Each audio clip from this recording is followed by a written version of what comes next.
बिस्मिल्लाहिर्रहमानिर्रहीम, अस्सलाम वालेकुम रहमतुल्लाह। एक्सरसाइज 9.4 क्लास 9 के न्यू सिलेबस के मुताबिक let's see the exercise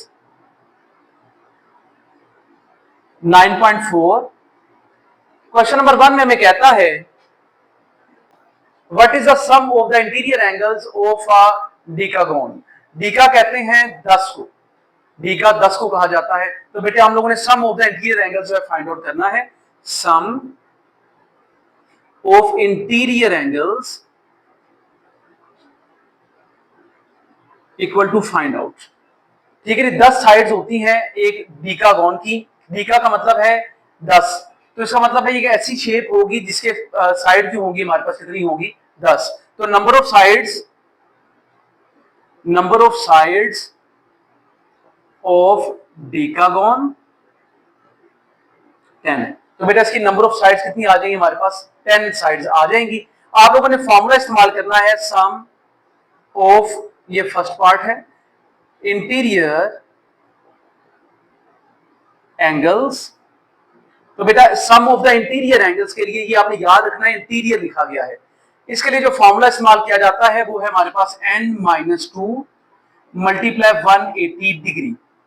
n का मतलब क्या है 10, यानी कि आप यहां पे लिख सकते थे n इक्वल टू 10। ज्यादा आप लोगों के लिए आसान हो जाएगा याद रखना भी। तो बेटा 10-2 कर दिया जाएगा, मल्टीप्लाई 180 डिग्री कर दिया जाएगा। ये 8 मल्टीप्लाई 180 डिग्री आ गया, 0 64, 8 वन जा 8 प्लस 4 अगर कर दिए जाए 1440 डिग्री आपके पास इसका आंसर आ जाता है। ठीक है जी, अब देख लेते हैं इसका नेक्स्ट पार्ट भी, पार्ट नंबर 2। मेरे पार्ट नंबर 2 में कहता है calculate the measure of the each interior angle of a regular hexagon. Hexa का मतलब है 6। अब आप लोगों ने क्या फाइंड कर लेना है यहाँ पे, ईच इंटीरियर एंगल आप लोगों ने कैलकुलेट करना है। ईच इंटीरियर एंगल बेटे, ईच इंटीरियर एंगल ये आप लोगों ने हेक्सागोन का कैलकुलेट कर लेना है। Number of sides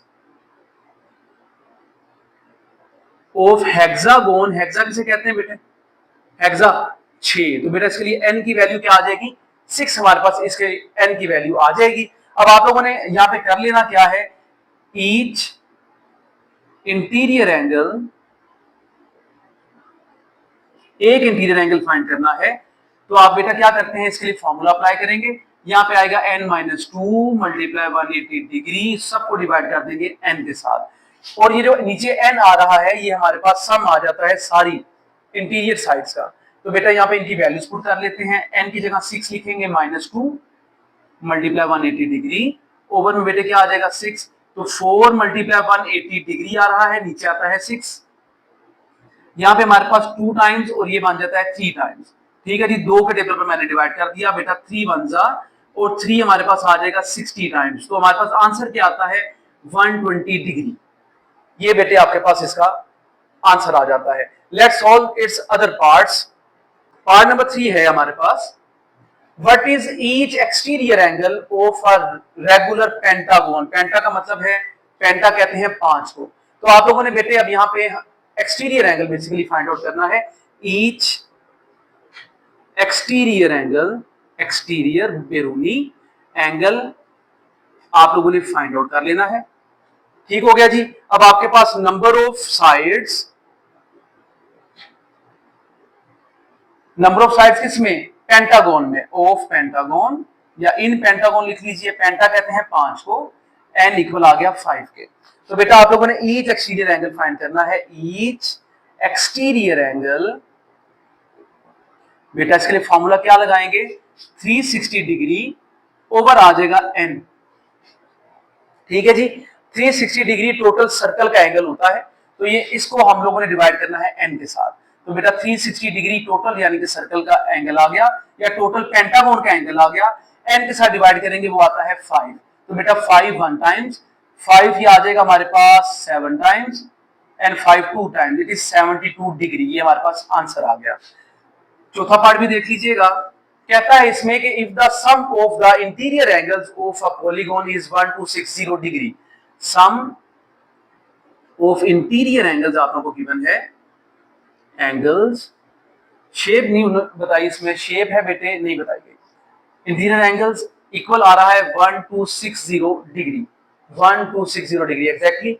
how many sides does the polygon, poly कहते हैं बहुत सारी साइड्स वाला। आपने एग्जैक्टली मालूम करना है कि इसकी साइड्स कितनी होंगी। आप लोगों ने मालूम करना है एक्चुअली क्या, एन। तो आप लोगों ने एन बेसिकली इसमें फाइंड आउट कर लेना है। तो हम इसमें लिख लेते हैं number of sides of polygon. ये बेटे आसान हो जाएगा लिख लेने में भी और याद रख लेने में भी, ये आपने फाइंड कर लेना। तो हमारे पास सम ऑफ द इंटीरियर एंगल्स का फार्मूला है, सम ऑफ इंटीरियर अंदरूनी एंगल्स। तो बेटा वो क्या है, n-2 मल्टीप्लाई 180 डिग्री, ये फार्मूला आ जाता है। तो बेटा इसकी वैल्यू तो दे दी गई है 1260 डिग्री इक्वल आता है n-2 मल्टीप्लाई 180 डिग्री। अभी 180 यहाँ पे ले आएंगे तो बेटा ये डिवाइड कर जाएगा क्योंकि वहां पे मल्टीप्लाई कर रहा है n-2। तो जब इसको आप डिवाइड कर लेते हैं ये तकरीबन आपके पास 7 समथिंग हो जाएगा। बिल्कुल जी, आपके पास 7 आंसर आ जाता है, यहाँ पे 7 डिग्री में आंसर आ जाता है n-2। बेटे ये हमारे पास जो है ये यहाँ पे ले आएंगे तो बेटे ये क्या करेगा, प्लस कर जाएगा n। तो बेटे ये डिग्री लगाने की जरूरत नहीं है, यहाँ पे डिग्री को आप रिमूव कर लीजिएगा। रीजन क्या है कि आप लोगों ने साइड्स मालूम करनी है। तो बेटा n9 आ गया आपके पास, इसका मतलब ये है कि हमारे पास इसकी वैल्यू है 9। इसको 9 को अगर हम लोग देखें साइंटिफिक काउंटिंग में नैनो कहा जाता है, ठीक है जी। तो पॉलीगॉन है तो इसको कहेंगे नैनागोन, तो ये नैनोगोन बन जाएगा आप लोगों के पास। तो ये तरीकेकार है क्वेश्चन नंबर 1 के पार्ट नंबर 4 को सॉल्व कर लेने का। अब देखते हैं इसके बाकी क्वेश्चंस। क्वेश्चन नंबर 2 देख लीजिएगा। इन अ पैरेललोग्राम ABCD, आप लोगों को एक अदद पैरेललोग्राम गिवन है ABC और बेटा D। कहता है कि हमारे पास जो साइड है AB वो क्या है जी 10 सेंटीमीटर, AD हमारे पास साइड है ये है 6 सेंटीमीटर, ओके। और साथ में एंगल जो आपको BAD दिया जा रहा है, BAD बेटे जो सेंटर में लफ्ज बोला जाता है वो एंगल होता है आपके पास, इट इज 45 डिग्री। आप लोगों ने एरिया कैलकुलेट करके बता देना है, एरिया कैलकुलेट करना है। तो बेटे मैं यहां पे लिखूंगा measurement AB equal 10 centimetre, measurement AD equal 6 centimetre. उसके बाद एंगल आ रहा है मेरे पास BAD। तो बेटा ये जो सेंटर वाला होता है ना इसको एंगल कहते हैं, और आपने मेजरमेंट इस तरह से एंगल लिखना होता है। तो ये बेटे कितना है 45 डिग्री का। आप लोगों ने एरिया फाइंड आउट कर लेना है, एरिया ऑफ पैरेललोग्राम। तो बेटा एरिया ऑफ पैरेललोग्राम निकाल लेने का जो फार्मूला है वो हमारे पास आ जाएगा, साइड्स होंगी हमारे पास मेजरमेंट AB मल्टीप्लाई करेंगे, मेजरमेंट आ रही है हमारे पास AD। क्या मतलब है बेटा, इसका मतलब है बेस मल्टीप्लाई हाइट। मैं अगर फॉर्मूला सारा लिख दूं तो आप लोगों के काम भी आ जाएगा। तो बेटा मैं इसका पूरा फॉर्मूला लिख रहा हूं तो जरा समझ लीजिएगा। Area of parallelogram it is equal to base cross height. बेटा इसको क्रॉस पढ़ा जाता है, क्रॉस। जब इसको सॉल्व किया जाता है तो आपके पास वैल्यू क्या बनती है, एरिया ऑफ पैरेललोग्राम। ये आप लोगों की अंडरस्टैंडिंग के लिए बेटा सॉल्व कर रहा हूं, शायद आप लोगों को याद रह जाए कि बेटा बेस इनटू हाइट, इस क्रॉस की वजह से लिख दिया जाता है साथ में साइन थीटा। ये इसका बेसिकली फॉर्मूला बन जाता है। बेटा इसको क्रॉस प्रोडक्ट कहते हैं, ये क्रॉस प्रोडक्ट में लिखा जाता है, ठीक है। तो ये वे आउट है इसको लिख लेने का। अक्सर ऐसा होता है कि हमें कुछ क्वांटिटीज के साथ डॉट लगाना पड़ता है, वो डॉट प्रोडक्ट है, उसके लिए यहाँ पे कॉज लिखा जाता है।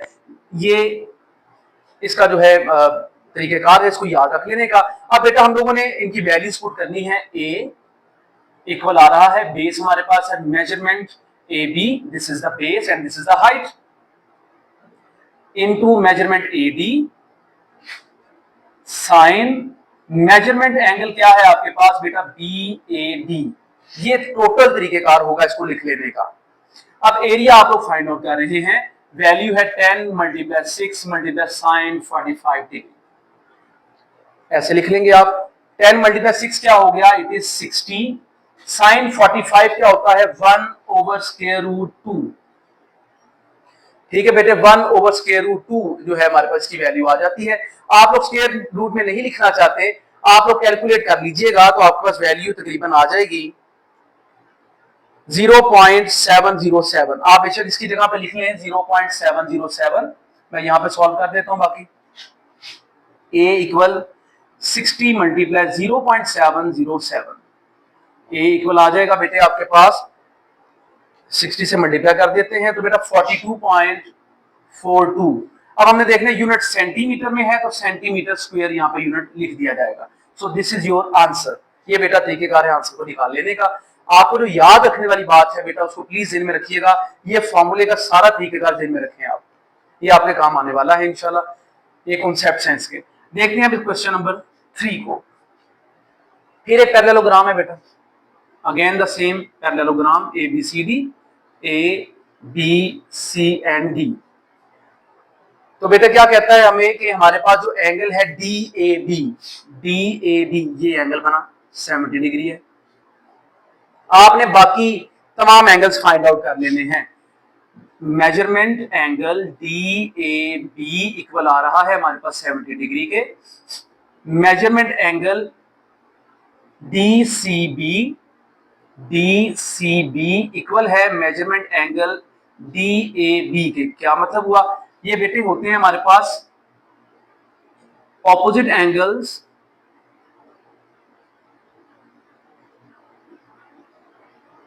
ऑफ अ पैरेललोग्राम ये पैरेललोग्राम को लिखने का तरीकेकार होगा आर इक्वल, ये और ये ऑपोजिट एंगल्स हैं। तो बेटा यहाँ पे हमारे पास जो है ए की बात की जा रही है, यहाँ पे सी की बात की जा रही है।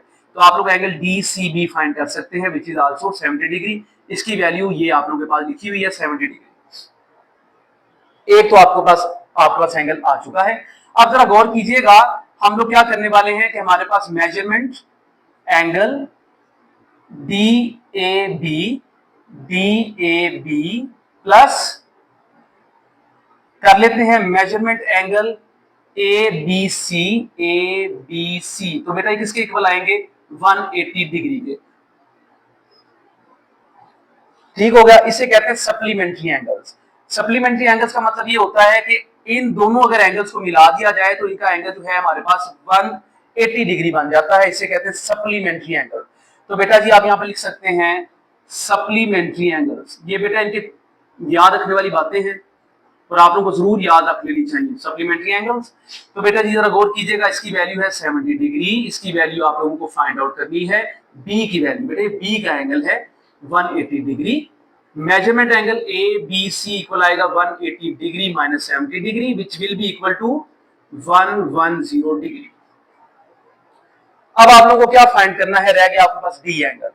ठीक है बेटे, बाकी तमाम एंगल्स फाइंड कर लिए आपने, बी भी फाइंड कर लिया, ये आ गया आपके पास 110 डिग्री। आप लोगों ने सी भी फाइंड कर लिया, ये 70 डिग्री। ए आप लोगों को गिवन है 70 डिग्री, डी बाकी रह गया। ठीक है बेटे, अब हम इसको कह लेते हैं A D C. Angle A D C जो है वो इक्वल आ रहा है एंगल ए बी सी के। क्यों? Angle A D C equal A B C के। क्यों बेटा? ये वाला एंगल और ये वाला एंगल क्या है? फिर ऑपोजिट एंगल्स हैं, ये इक्वल होते हैं। आप यहाँ पे फिर वही कहानी लिख देंगे, यहाँ पे opposite angles of a parallelogram are equal. Opposite angles of a parallelogram are equal. Okay बेटे, ए डी सी इक्वल आ जाएगा, ये किसके इक्वल है? 110 डिग्री के। यहाँ पे आप लिख देंगे 110 डिग्री। तो बेटा ये सबसे आसान वे है इसको सॉल्व कर लेने का। ये याद रखें आप लोग। अब सप्लीमेंट्री एंगल्स क्या है? जब दो एंगल्स को मिलाएं 180 डिग्री बनता हो, ये सप्लीमेंट्री एंगल्स है। देखते हैं अब इसका क्वेश्चन नंबर 4 कहता है shape is created by cutting a square in half diagonally. एक हम लोगों ने शेप जो है वो बनाई है, एक स्क्वायर को लिया, उसको डायगोनल, इसको डायगोनल कहते हैं। इसके डायगोनल से इसको आपने हाफ कर लिया।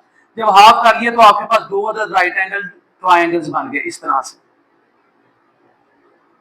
ये बेटा तरीकेकार हो गया। तो आपने क्या किया? सबसे पहले take a square shape।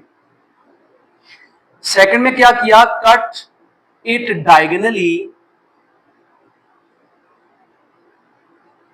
To form, क्या बनाने के लिए? To form two right angle triangles. जिनका एक एंगल 90 डिग्री का होता है, राइट एंगल्ड ट्रायंगल्स। दो बन गए बेटे आपके पास, ठीक है। ये भी एंगल 90 डिग्री का, ये भी एंगल 90 डिग्री का हो गया, और ये दो हमारे पास टुकड़े बन गए।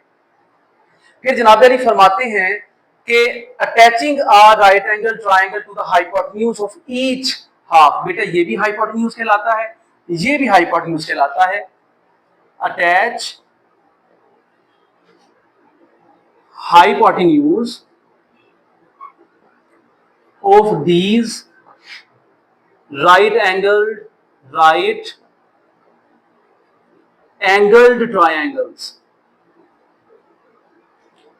we will get we will get a shape of a kite। हमें शेप मिल जाती है एक काइट की, ठीक है बेटे, एक काइट की आपको शेप मिल जाती है।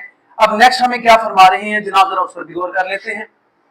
कहता है हमें कि explain why this shape can tessellate. अब this shape can be tessellate because ये हमें एक जैसी पैटर्न की एक शेप दे देगी।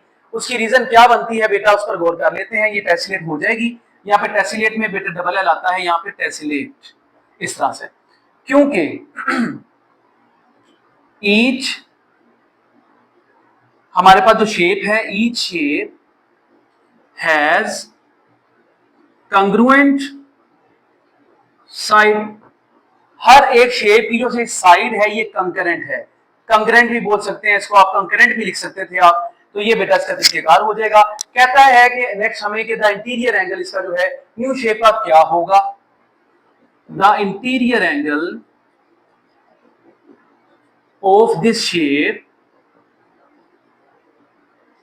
Will be 360 degree. Total angle जो है इसका 360 डिग्री होगा। 90 90 90 90 4 टाइम्स 90 आ रहा है, तो बेटे क्या बन जाता है वो 360। तो 360 आपके पास इसका सोल्यूशन बन जाएगा। तो ये बेटा तरीकेकार होगा इसको लिख लेने का। आपने स्क्वायर शेप ले लेनी है। मैं अगर प्रैक्टिकली आपको करके दिखा दूं तो बेटा यूं होगा कि आप लोगों ने पहले क्या किया, एक स्क्वायर शेप ले ली, ये स्क्वायर है, ये स्क्वायर शेप है। आपने स्क्वायर शेप को डायगोनली यहां से काट दिया। जब आप लोगों ने इसको काट लिया तो आप लोगों के पास ये दो इस तरह से राइट एंगल ट्राइंगल्स आ गए, टू राइट एंगल ट्राइंगल्स आपके पास आ गए, ठीक है बेटे। अब आपने अटैच कर लेने हैं, ये हाइपोटेन्यूज है, इसका ये हाइपोटेन्यूज है। आपने देखा कि इन दोनों को आपने बेटा इस तरह से अटैच कर लिया। जरा गौर कीजिए बेटे, आप इस तरह से इसको अटैच कर लें, आपने अटैच कर लिया। अब बेटा इसको अटैच करने के बाद अटैच किया हाइपोटेन्यूज को राइट एंगल ट्राइंगल्स के, तो आपके पास क्या शेप बन गई, ये काइट की तरह बन गई, एक काइट नुमा शेप बन गई है। अब ये बिल्कुल टेसिलेट कर रहा है, एक बिल्कुल एग्जैक्ट शेप बना रहा है, क्योंकि ये हमारे पास जो दोनों की ये जो साइड्स हैं बिल्कुल इक्वल हैं, कंकरेंट साइड्स हैं, ठीक हो गया। इसका इंटीरियर एंगल कितना होगा बेटा, वो 360 डिग्री का होगा। ये तरीकेकार है क्वेश्चन नंबर 4 को सॉल्व कर लेने का। अब देखते हैं इसका क्वेश्चन नंबर 5। क्वेश्चन नंबर है हमारे पास 5। A tessellation is created by repeatedly reflecting a basic shape। एक बेसिक शेप है हमारे पास, हम लोगों ने उसको जोड़ जोड़ के एक पैटर्न बनाया है, उसे टेसलेशन कहते हैं। बेटा उन्होंने कहा है कि वो टेसलेशन से हमारे पास जो है एक राइट एंगल ट्रायंगल बनता है, जिसमें एक एंगल 90 डिग्री का होता है। 3 4 5 यूनिट्स में उसकी लेंथ्स आ रही हैं। तो बेटा जी हमारे पास 3 4 और ये 5, यानी कि बेस हमारे पास क्या है, वो 3 यूनिट्स है। हाइट हमारे पास क्या है, जिसको परपेंडिकुलर भी कहते हैं हम लोग राइट एंगल ट्राइंगल के लिए, वो 4 यूनिट्स है। हाइपोटेन्यूज क्या है आपके पास, तो बेटा उसकी वैल्यू है 5 यूनिट्स। ओके हो गया। अब क्या कहते हैं, find the minimum number of reflection. आप लोगों ने number of reflection find out करनी है, नंबर ऑफ रिफ्लेक्टिंग ट्रायंगल्स, वो आपने फाइंड आउट कर लेनी, ठीक हो गया जी। इसके बाद आप लोगों को जो गिवन है, needed to create a tessellation that covers square with an area of 3600 square units. आप लोगों को जो एरिया दे दिया गया है, टोटल एरिया ऑफ टेसलेशन जो दिया गया है, total area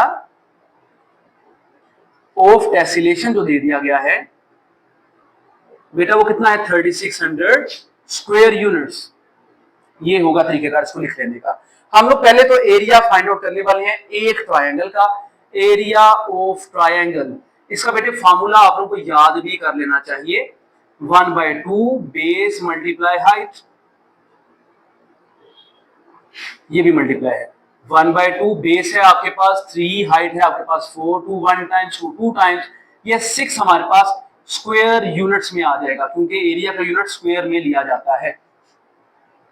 number of the reflecting triangles आपने फाइंड करनी है, नंबर ऑफ रिफ्लेक्टिंग ट्रायंगल्स।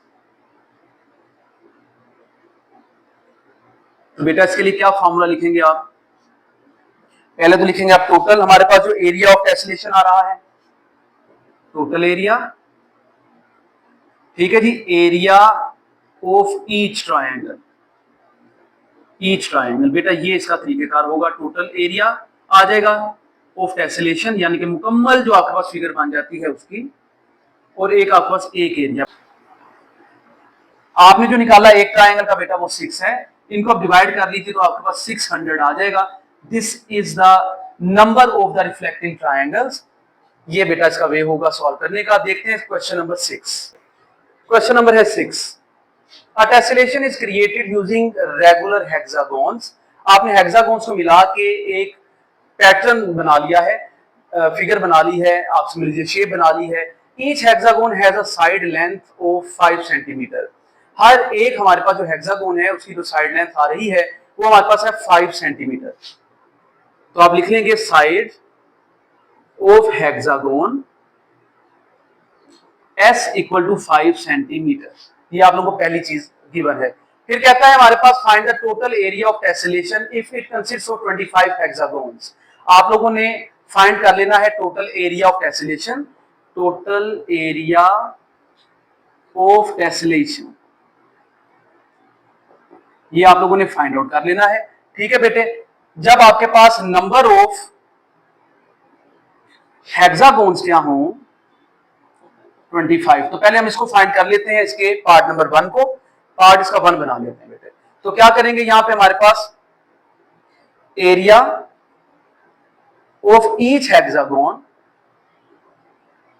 वो क्या बनेगा हमारे पास बेटा, इसका फॉर्मूला है 3 square root 3/2 multiply S square, क्योंकि एरिया निकाल रहे हैं तो आप लोगों को स्क्वायर में लेना पड़ता है। 3 स्क्वायर रूट 3/2 मल्टीप्लाई एस क्या है 5, ये 5 है बेटा। 3 स्क्वायर रूट 3/2 मल्टीप्लाई कर देंगे 25 के साथ, 3 स्क्वायर रूट 3 डिवाइड करेंगे 2 के साथ, multiply 25, it is 64.95, 64.95 square units में बेटे आपके पास आंसर आ जाएगा। आप लोगों ने फाइंड आउट करना है total area of tessellation, total area of tessellation. बेटा क्या होगा, 25 आपको यहां पे दे दी गई है वैल्यू नंबर ऑफ हेक्सागोन्स की, इसको मल्टीप्लाई कर लेंगे 64.95 के साथ, तो बेटा मल्टीप्लाई कर लीजिएगा 25 के साथ, इट इज 1623 पॉइंट में आ रहा है आपके पास 79। तो बेटा ये आपके पास टोटल एरिया स्क्वायर यूनिट्स में ही लिखना पड़ेगा, इस तरह से ये आपके पास वैल्यू आ जाती है। नेक्स्ट जनाब आपको फरमा रही है कि टोटल पेरीमीटर आप लोगों ने फाइंड करना है, टोटल पेरीमीटर ये आप लोगों ने कैलकुलेट करना है। अब ये हम इसका पार्ट नंबर 2 बना लेते हैं।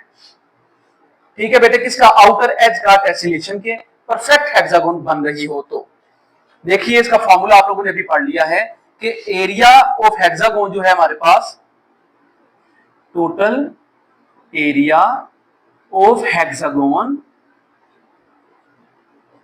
इक्वल किसके है 3 square root 3/2 multiply S square की। अब आपने एस फाइंड आउट कर लेना है, इसकी वैल्यू 1623.79 है, 3 square root 3/2 into S square. बेटा यहां पर गौर कीजिएगा, 1623.79 multiply 2 divided by 3 square root 3, बेटा ये मल्टीप्लाई ये डिवाइड हो गया, एस स्क्वायर आ गया। अब इसको हम मल्टीप्लाई कर लेते हैं 2 के साथ, डिवाइड कर लेते हैं 3 स्क्वायर रूट 3 के साथ, आपके पास वैल्यू एग्जैक्टली आ रही है 625 एस स्क्वायर की। आपको पता है स्क्वायर रूट लेने से स्क्वायर रिड्यूस हो जाता है, तो ये क्या वैल्यू आ जाएगी आपके पास, 25 आ रही है वैल्यू आपके पास एस की, और ये यूनिट्स में से लिखा जाएगा।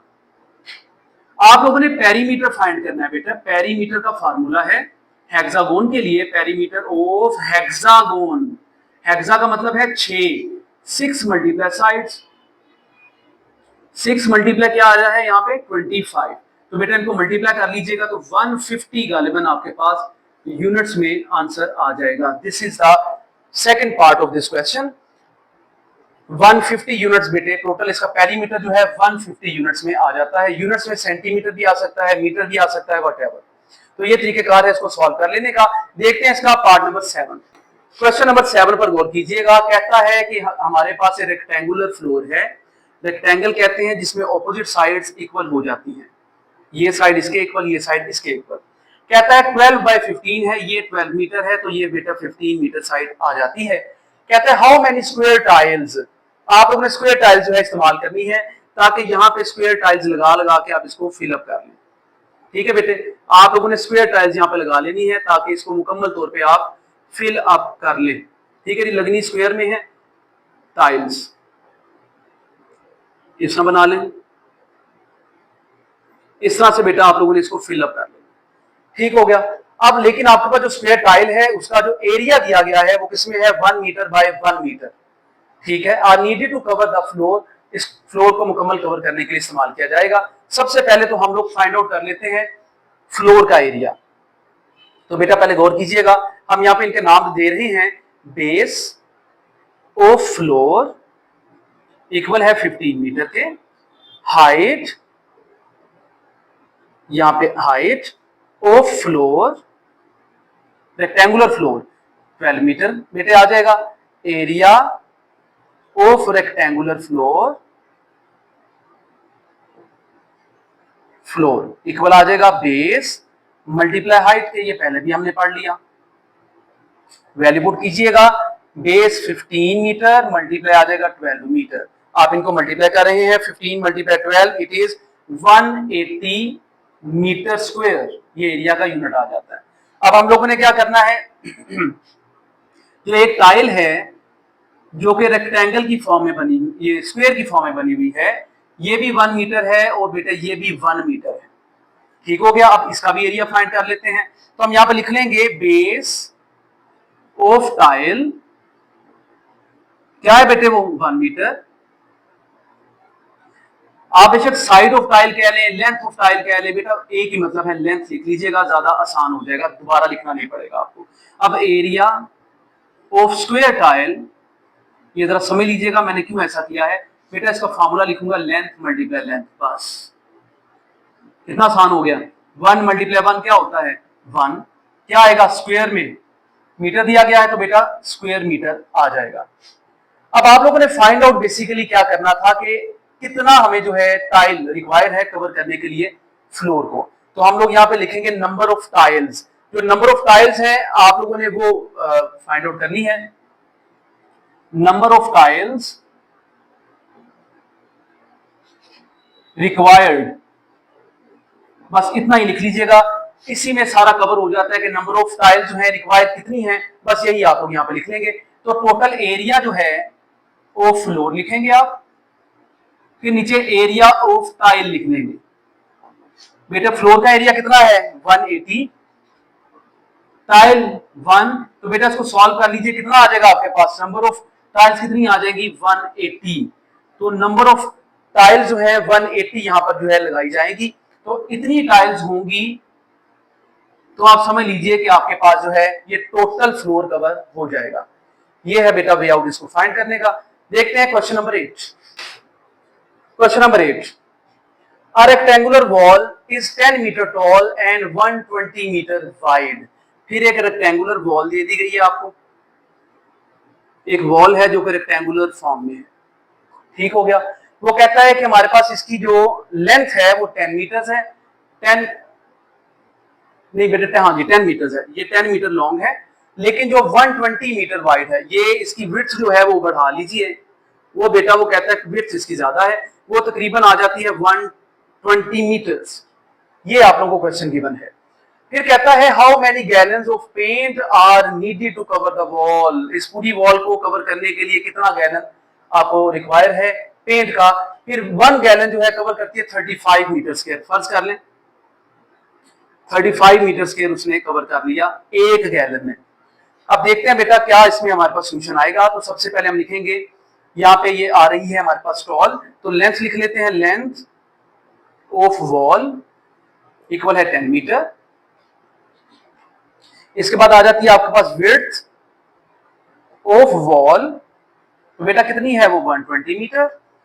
एरिया ऑफ वॉल निकालने के लिए फॉर्मूला रेक्टेंगल का लगा लेंगे, which is length multiply width, breadth चौड़ाई कहते हैं। लेंथ क्या है 10 मल्टीप्लाई 120, ये भी मीटर में है और जनाब ये भी मीटर में है, तो क्या आ गया 1200 मीटर स्क्वायर। ओके, अब 1 गैलन ने कितना कवर किया है, the area covered by 1 gallon of paint, area covered by 1 gallon of paint कितना बेटा वो 35 मीटर स्क्वायर। आप लोगों ने देखना है टोटल नंबर ऑफ गैलन्स कितनी लगेंगी, नंबर ऑफ गैलन्स इक्वल किसके आ जाएगा बेटे, टोटल एरिया हमारे पास जो है एरिया ऑफ वॉल, ये लिख दिया जाएगा, एरिया कवर्ड बाय 1 गैलन, ये यहां पर स्पेस कम है 1 गैलन बेटे आप लोगों ने इतना पूरा लिख लेना है। नंबर ऑफ गैलन्स के लिए वैल्यू पुट कर लेंगे यहाँ पे बेटे 1200 डिवाइडेड बाय 35, आप लोगों ने 1200 को डिवाइड कर लेना है 35 के साथ, इट विल बी 34.28, यानी कि तकरीबन आपके पास 34 से ज्यादा गैलन जो है वो लग जाएंगे, यहाँ पे 34 से ज्यादा गैलन लग जाएंगे। आप इसको राउंड ऑफ भी अगर करना चाहते हैं तो आप 35 तो ऑब्वियस ही बात लगाएंगे ही, तो 34.29 गैलन्स।